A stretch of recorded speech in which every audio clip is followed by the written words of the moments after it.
Assalamualaikum warahmatullahi wabarakatuh. Saya Diana Puspitasari dari kelas 12 IPA 2. Pada kesempatan kali ini, saya ingin menjelaskan secara singkat demokrasi terpimpin.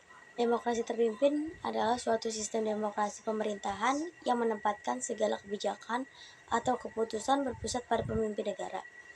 Pada sistem pemerintahan ini, masyarakat tidak memiliki kekuasaan yang besar terhadap kebijakan yang diambil. Kebijakan hanya dijalankan oleh pemerintah berdasarkan efektivitas kinerja yang berkelanjutan. Demokrasi terpimpin ini dimulai dari Dekret Presiden 5 Juli 1959 yang diajukan dan diketuai oleh PNI Suwirjo dan Letjen Ahmad Nasution.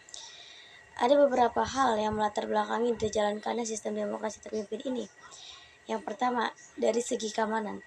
Sering terjadinya gerakan separatis yang membuat kondisi Indonesia pada masa demokrasi liberal semakin tidak stabil. Yang kedua, sistem dari segi ekonomi. Pergantian kabinet yang terlalu singkat pada sistem pemerintahan sebelumnya menyebabkan program-program yang telah dirancang tidak dapat berjalan dengan lancar. Yang ketiga, segi politik.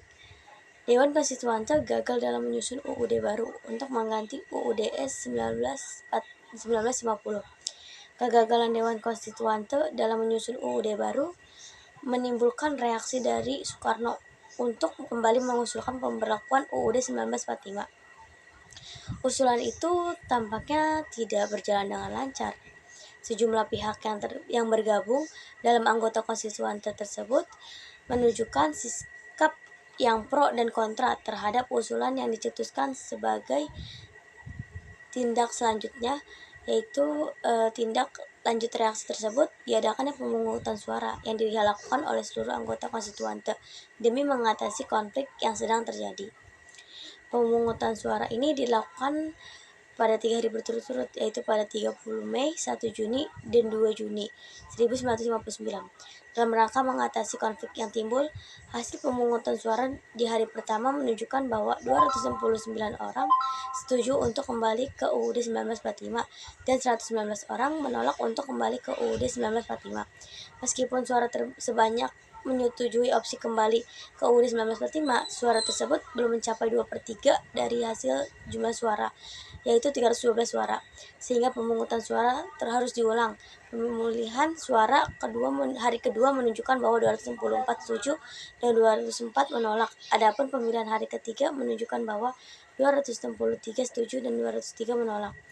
Melihat dari hasil voting, usulan kembali ke UUD 1945 tidak dapat direalisasikan. Hal ini disebabkan oleh jumlah anggota konstituante yang menyetujui usulan tersebut tidak mencapai 2/3 bagian, sepertinya yang telah ditetapkan pada pasal 137 UUDS 1950. Bertolak dari hal tersebut, Presiden Soekarno mengeluarkan sebuah dekret yang disebut Dekret 5 Juli 1959. Isi dekret ini yaitu yang pertama, tidak berlakunya kembali UUDS 1950, berlaku kembali UUD 1945. Yang kedua, dibubarkannya konstituante.